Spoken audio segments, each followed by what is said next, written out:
आज हम लोग बात करेंगे पाकिस्तान से आपको तुर्की का वीज़ा अप्लाई अगर करना है तो वो कैसे होगा। इसके लिए मैं आपको कंप्लीट स्टेप बाय स्टेप पूरा तरीकाकार बता देता हूँ ताकि आपको आसानी हो कि आप अपना पाकिस्तान से तुर्की का वीज़ा अप्लाई कर सकें।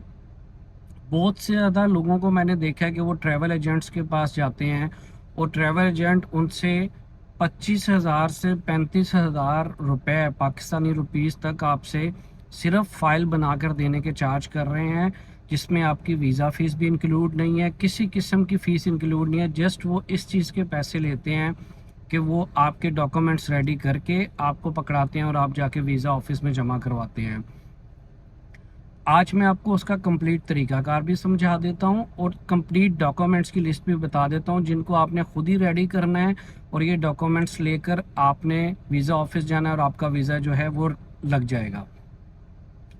इसका तरीकाकार ये है कि आपने पाकिस्तान के अंदर तुर्की का वीज़ा अप्लाई करने के लिए अनातोलिया ट्रैवल एजेंट्स जो हैं उनके पास जाना है। ठीक है, अनातोलिया, ये आप सर्च कर सकते हैं। ये कराची में भी हैं, ये हैदराबाद में भी हैं, ये इस्लामाबाद में भी हैं, लाहौर में भी हैं, रावलपिंडी में हैं और फैसलाबाद। इसके अलावा कुछ शहरों में नई ब्रांचेस इनकी ओपन होनी है, लेकिन अभी मुझे पता नहीं है। जब भी आप अप्लाई करेंगे इससे पहले अनातोलिया की वेबसाइट पर जाके देख लीजिएगा। अगर आपके शहर में इनका ऑफिस है तो आपके लिए बहुत आसानी है, वरना अपने जो मैंने ऊपर आपको तमाम शहर बताए हैं अपने नियरेस्ट सिटी में चले जाएं और वहाँ पे वीज़ा अप्लाई कर दें।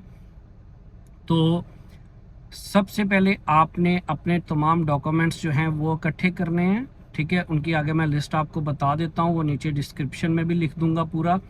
वो डॉक्यूमेंट्स लेकर आपने किसी किस्म की अपॉइंटमेंट नहीं चाहिए। इसके लिए एक बात याद रखिएगा, कोई अपॉइंटमेंट का अभी तक जो सिस्टम चल रहा है उसमें किसी किस्म की अपॉइंटमेंट जो है वो ज़रूरत नहीं है।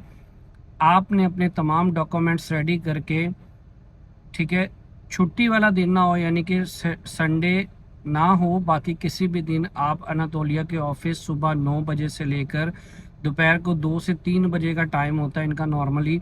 आप कोशिश करें कि 1 बजे तक चले जाएं ताकि आपका काम जो है वो जल्दी ख़त्म हो जाए।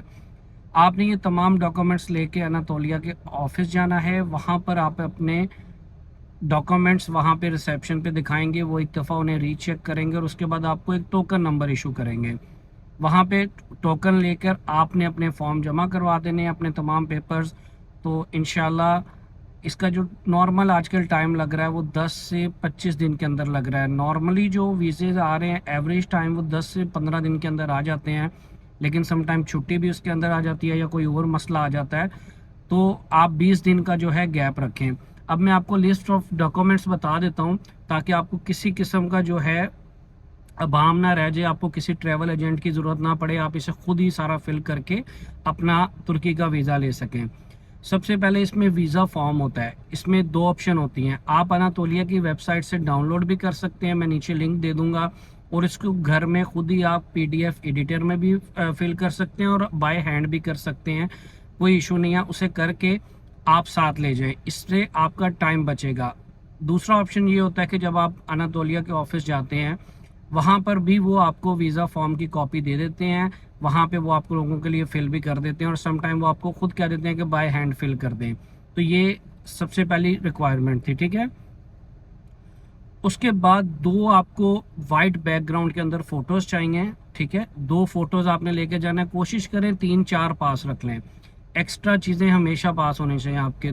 ठीक है, और ये नॉर्मली किसी भी आप फोटोग्राफर के पास जाएंगे, आप उन्हें बताएंगे कि मुझे वीज़ा के लिए, तुर्की वीज़ा के लिए अप्लाई करना है, तो उनको पूरी रिक्वायरमेंट पता होती है, लेकिन फिर भी मैं आपको बता देता हूँ 5x5 सेंटीमीटर की जो है 5x5 सेंटीमीटर की वाइट बैकग्राउंड में आपको एक तस्वीर चाहिए। ठीक है,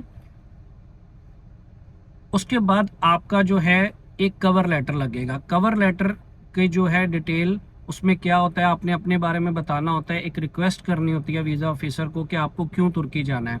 तो उसमें आप अपना नाम लिखेंगे, अपना पेशा लिखेंगे, अपना थोड़ा बैकग्राउंड लिखेंगे, अगर कोई ट्रैवल हिस्ट्री है तो आप वो भी लिखेंगे। ठीक है, उसके बाद अपना कहाँ पे जॉब कर रहे हैं या बिज़नेस कर रहे हैं, कितना महाना कमा रहे हैं, कितना आपने टैक्स दिया है, और आप तुर्की में कहाँ कहाँ जाना चाहते हैं, थोड़ा सा उन जगहों के नाम लिख दें। तो वीज़ा ऑफिसर को एक रिक्वेस्ट होती है, इसको कवर लेटर बोलते हैं, ठीक है। मैं सेपरेट इस पे वीडियो बाद में बना दूंगा, लेकिन अभी मैं आपको तुर्की के बारे में बता रहा हूँ, तो ये डॉक्यूमेंट्स जो हैं आप देख लें, ठीक है। उसके बाद आपका जो पासपोर्ट है वो वैलिड होना चाहिए, कम से कम 6 महीने, इससे नीचे नहीं। 6 महीने के अंदर अंदर अगर आपका पासपोर्ट एक्सपायर हो रहा है जिस दिन आप अप्लाई करने वाले हैं, तो समझ लें आपका वीज़ा रिजेक्ट है। आपका वीज़ा रिजेक्ट हो चुका है, आपको वो वीज़ा भी नहीं देंगे, और हो सकता है कि अनातोलिया वाले ही आपसे डॉक्यूमेंट्स ही ना लें, क्योंकि ये बेसिक रिक्वायरमेंट है कि आपका वीज़ा पासपोर्ट जो है वो 6 महीने वैलिड होना चाहिए, ठीक है। ओके। उसके बाद 4 नंबर पे आपको ट्रैवल इंश्योरेंस चाहिए, और ये ट्रैवल इंश्योरेंस जो है ये $50,000 तक होनी चाहिए या €30,000 तक, ये बात याद रखें।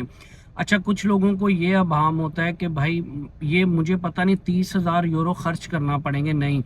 ये मैक्सिमम आपको 3 से 4 हज़ार में ऑनलाइन मिल जाती है किसी भी वेबसाइट से। अगर आपको खुद नहीं लेनी आती तो आप मुझे कांटेक्ट कर लीजिएगा, मैं आपको ले दूंगा इंश्योरेंस, ठीक है। ये ट्रैवल इंश्योरेंस आप किसी भी ट्रैवल एजेंट से भी ले सकते हैं, 2500 2000 से लेकर 4000 तक ये ट्रैवल इंश्योरेंस मिल जाती है, ठीक है। उसके बाद आपने अपना पोलियो वैक्सीनेशन कार्ड ये लाजमी साथ अटैच करना है, ठीक है। अगर आपके पास नहीं है तो किसी भी गवर्नमेंट हॉस्पिटल से जाके आप अपना शनाख्ती कार्ड यानी कि CNIC दिखा के पोलियो सर्टिफिकेट बनवा सकते हैं, ओके। उसके बाद आपके पास फ़्लाइट रिजर्वेशन होनी चाहिए। अच्छा, ये मैं बार बार बताता हूँ, रिजर्वेशन कंप्लीट कंफर्म टिकट्स नहीं लेने की ज़रूरत। ये तुर्की खुद एम्बेसी कहती है कि आपको कंफर्म टिकट्स की ज़रूरत नहीं है, आपने जस्ट उसके अंदर एक रिजर्वेशन लगानी है। अच्छा, इस रिजर्वेशन को लेने के 2 तरीकाकार हैं, आप ऑनलाइन खुद भी ले सकते हैं।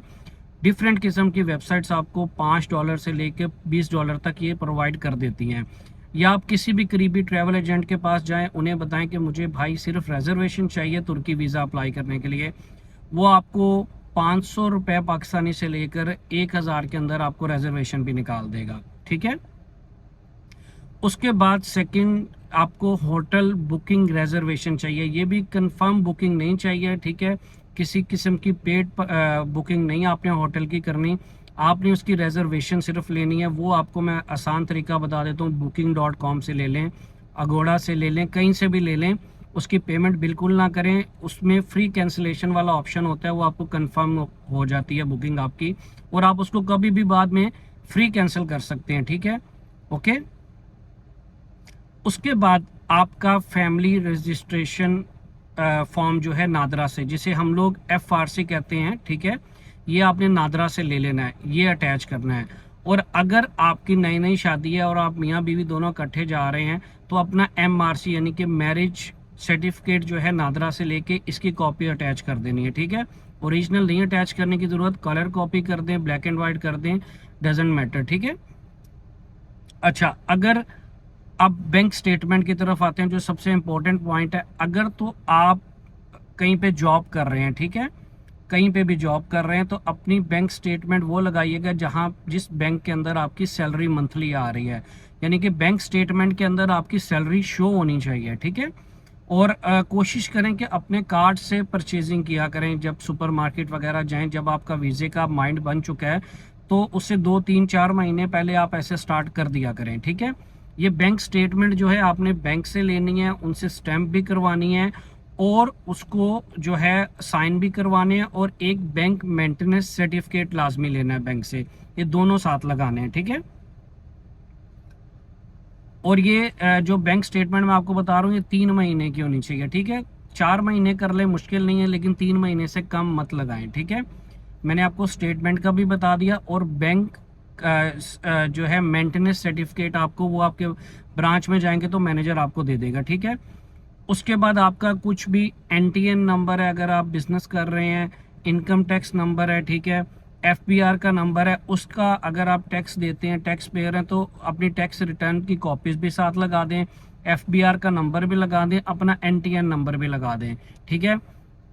उसके बाद आपको, अगर आप जॉब कर रहे हैं, तो एक नो ऑब्जेक्शन लेटर आप अपनी कंपनी यानी कि अपने ऑफिस से लेंगे, जो कि HR या आपका ओनर आपको इशू करेगा, जिसके अंदर आप कब से वहाँ पर काम कर रहे हैं, कितनी वो आपको सैलरी देते हैं, और उसके बाद किस डेजिग्नेशन यानी कि as a manager, as a clerk, as a accountant, किस एज ए कोई भी कैशियर आप किस ओहदे पे काम कर रहे हैं वो उसके अंदर दर्ज होगा। ये सब चीज़ें दर्ज करके नीचे, और ये लेटर हेड पे होना चाहिए आपके कंपनी के या शॉप के, कुछ भी है, ठीक है। उसको नीचे ऑनर या एचआर के साइन होने चाहिए और कंपनी की स्टैंप भी होनी चाहिए। और अगर आप एज ए बिजनेसमैन है, खुद बिजनेस है, तो आप खुद को ये नो ऑब्जेक्शन लेटर इशू करेंगे कि मैं एज ए जनरल मैनेजर काम कर रहा हूँ, ये मेरी कंपनी है। और इसके साथ याद रखिएगा कि आपने अपने जो बैंक स्टेटमेंट है, पर्सनल के साथ साथ बिजनेस की लाजमी लगानी है आपने। आप जो बिजनेस कर रहे हैं उसकी बैंक स्टेटमेंट लगा देनी है आपने, वो लाजमी है अगर आप एज ए बिजनेसमैन अप्लाई कर रहे हैं। अगर आप एज ए जॉब पर्सन है तो कोई इशू नहीं है, ठीक है। ये कुछ डॉक्यूमेंट्स हैं, ये सब आपने लेके चले जाना है वहाँ पर, ठीक है। और मैंने ऊपर तरीकाकार बता दिया ना, तौलिया के ऑफिस में जाके ये सब डॉक्यूमेंट्स जमा करवाने हैं, किसी किस्म की अपॉइंटमेंट की ज़रूरत नहीं है। और आप सब डॉक्यूमेंट्स की एक एक कॉपी भी अपने पास एक्स्ट्रा रख लें, 1 या 2 कॉपीज़। तस्वीरें मैंने आपको पहले कहा है 2 जो ज़रूरत होती हैं, आप 4 रखें अपने पास, ताकि इन केस वहाँ पर आपको किसी किस्म का पेपर कॉपी ज़रूरत पड़े तो आप उन्हें दे सकें। अच्छा, इसमें एक और चीज़ मैं आपको एडिशनल बता देता हूँ। अगर आपकी पहले से ट्रैवल हिस्ट्री है, आप किसी और कंट्रीज़ में गए, तो कोशिश करें जहाँ पे वो स्टैंप हुई है या आपका वीज़ा लगा है, यानी कि थाईलैंड है, मलेशिया है, श्रीलंका, तो वो पासपोर्ट की उस पेज की कलर कॉपी भी एडिशनल डॉक्यूमेंट्स में साथ लगा दें, ठीक है। और ये अगर आपके कोई प्रॉपर्टी है अपने नाम तो वो भी लगा दें। पाकिस्तान के अंदर कोई प्लॉट है, घर है आपके नाम पे, तो उसको कोशिश करें कि नोटरी पब्लिक से ट्रांसलेट करवा के उसको स्टैंप करवा लें, वो ज़्यादा बेहतर होता है, ठीक है। वरना आप वैसे भी कॉपी लगा सकते हैं, उनके पास पाकिस्तानी स्टाफ होता है एम्बेसी में जो उसको वेरीफाई कर देता है। इससे आपका केस थोड़ा मजबूत हो जाता है। जहाँ तक तुर्की की वीज़े की रेशियो है पाकिस्तान से आजकल बहुत अच्छी जा रही है, यानी कि समझ लें 70 to 80% वीज़ा लग जाता है अगर ये सब डॉक्यूमेंट्स आपके पास ओरिजिनल हैं और रियल हैं। फेक बैंक स्टेटमेंट वाले का बिल्कुल नहीं लगेगा, मैं पहले बता रहा हूँ, उल्टा आपके ऊपर इस पर केस भी हो सकता है। तो आपको किसी एजेंट्स के पास जाने की ज़रूरत नहीं है, ये डॉक्यूमेंट्स पूरे करें, अनातोलिया के ऑफिस जाएं और इंशाल्लाह आपका वीज़ा जो है लग जाएगा। चैनल को सब्सक्राइब कर दें। मैं कोशिश करूंगा तमाम कंट्रीज़ का वीज़ा अप्लाई कैसे होता है, पाकिस्तान से, जीसीसी कंट्रीज से, इंडिया से, बांग्लादेश से, नेपाल से, मैं उसकी लिस्ट साथ साथ बनाऊंगा आपके लिए। तो उसके लिए आप चैनल को सब्सक्राइब कर दें और नीचे बेल का बटन भी दबा दें ताकि आपको लेटेस्ट वीडियो साथ साथ मिलती रहें। इससे आपको अच्छी से अच्छी इन्फॉर्मेशन मिलेगी और सेकेंडली आपको एजेंट्स के पास जाके अपने पैसे ज़ाया करने की बिल्कुल ज़रूरत नहीं है। अपना ख्याल रखिएगा।